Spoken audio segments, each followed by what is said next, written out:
Shall we begin?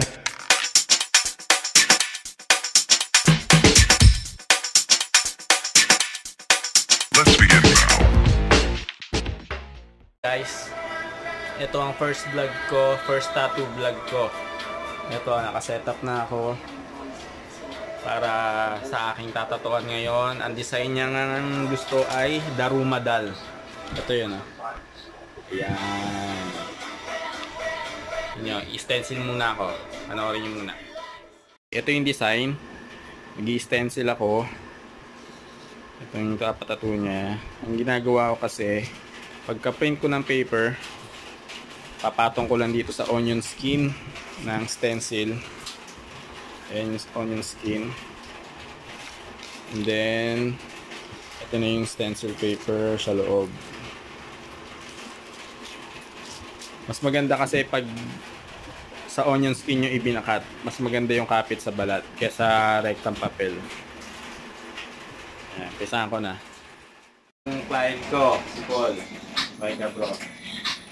Napapatato niya. Stencil ko muna. Huwag ko muna.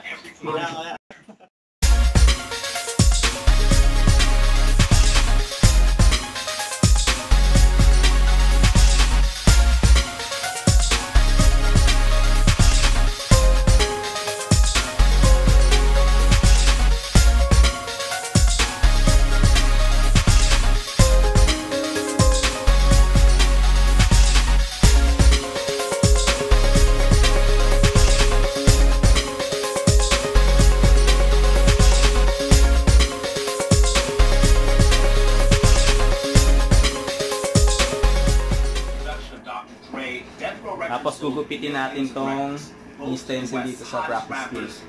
Put gangster rap on top. Shook was no ordinary record exec. Yes, own way of doing business.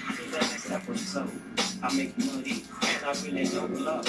Early days of Death Row. What do you think of Shug and his drive as a businessman? Shit, probably one of the best to ever do it. You know, Shug never one of the greatest businessmen in hip hop because he took ownership and he took control. He was feared by the rap labels because he had other niggas working for him. He had Chris. I didn't knock what he was doing, but a lot of shit he did was amazing. It was great, and it was needed, and it was necessary to fast forward hip hop to where it is now. You could have it. You could tell labels, fuck you, I ain't signing with you, I ain't doing this, I'm doing my own shit. Beforehand, there was none of that. You was the whole and the label. When it comes to affiliation with real gangbanging, with Shug, there was this whole notion that if you weren't were really a gangster, if you were writing about this stuff and you weren't really living it, then you weren't real. You were a studio gangster. The realer you were, you had to keep the real elements close to you. And those real elements spill over into the music. By 1995, Shug's reputation as a fearsome exec was known from LA to New York. But at that year's Source Awards, where stars from the East and West were being recognized, he would show just how forceful his ambition could be.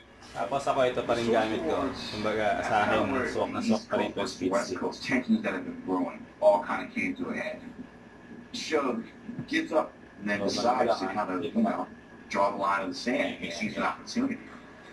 I'd like to tell Tupac keep his guards up. We riding with him. One other thing I'd like to say. It's not just being about to say. It's about to be out front. To me, it was extremely LA. The source award, the winner is. We're gonna have some trouble here. D.R.E. What were you thinking when you gave your speech there? It was spontaneous, you know, because Dre had won the award. And he was about to say something. I just took the mic. I was like, fuck it. I need to say something. Wait. The East Coast don't love Dr. Dre and Snoop Dogg. The East Coast ain't got no love for Dr. Dre and Snoop Dogg and Death Row. Y'all don't love us. Y'all don't love us. But let it be known then. You know y'all East Coast.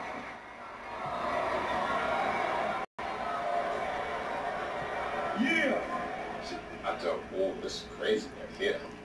Did think that was just some kind of hip hop competition type of?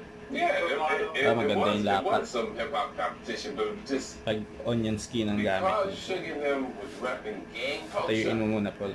it just made it. Ngayon, habang nagpapatuyo ng stencil yung kliyente, tsaka ako nag-set up ng told me that he was thinking about needles. signing and everything.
Tapos na ang outline.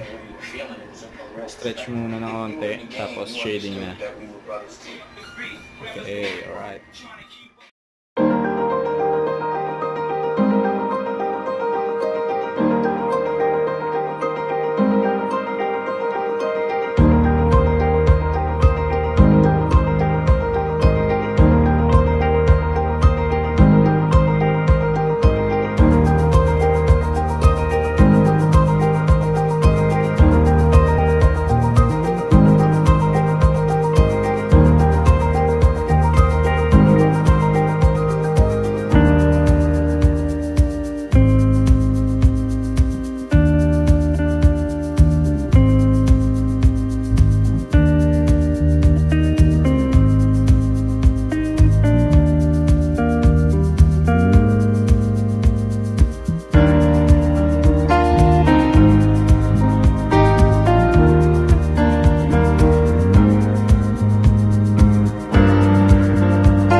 In the decade between Shy D and the Dungeon family, Atlanta's hip-hop had grown from shake music to slick metaphors. And in the meantime, the city had built an industry and an identity. But this was just the beginning for the South as a whole. Because now it was more than a collection of states. It was the dirty South. And unified by this new identity.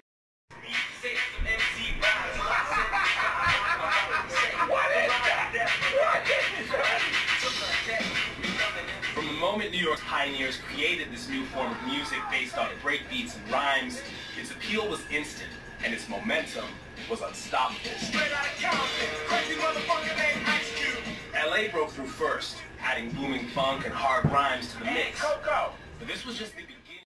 Rap scenes were bubbling up in every corner of the U.S. Thank you. First places for the culture to take root was here. The tropical heat of Miami. Miami was a party town. Pakita ko sa inyo kung paano siya irarap para maano siya malayo sa infection. Hi guys, ito yung gamit ko pang wrap sa tattoo. Performing as the leader of the ghetto-style DJs. Playing music in the streets for poor black youth. in the Liberty City Kailangan section of Miami. make sure nyo lang I na-drive. was an up-and-coming DJ. We were DJing the pit Tayo in siya. African Square Park. It was like Tingnan niya na kahit anong ointment o ano man. most people Hayaan come nyo lang down siyang here tuyo and sun, para mas madali siyang it's all gumaling. great, but Miami, had its challenges. Tuyo. The trouble started at African Square Park. Street discos were going on past closing time there. Officers sent to stop the music a little after 10 said rock and bottle-throwing youths then moved from the park. I was DJing this one night, and this officer, he ran the whole neighborhood. White guy, his name was Officer Butler. Everybody was scared of him. Yeah. He was this notorious bad motherfucker. So he came to the pit, and all you niggas get out of this whole thing. Y'all shut the fucking music down. And I was like, fuck you. Dapat yung mabuti. Before you know it, we had a nice, good old-fashioned Sakop Liberty dapat. City riot.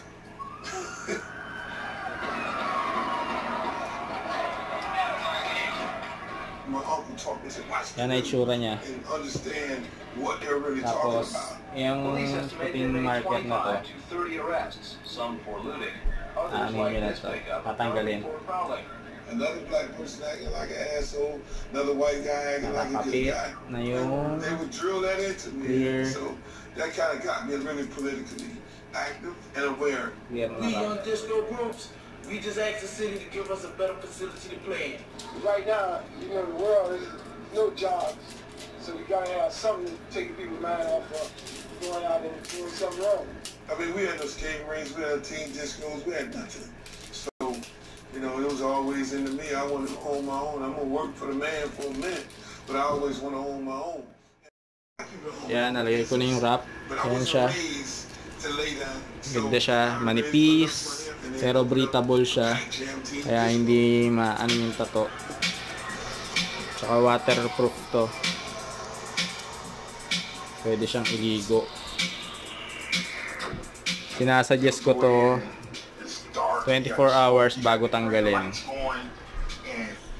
And then hayaan lang siyang nakaganyan. Mas madaling gagaling ang tato pag hinahayaan nyo lang siyang tuyo. You got the silk shirt, the corduroys, the M&M boots with the fishman hat. Yeah. And on the Done. weekends, we can go to the Pac Jam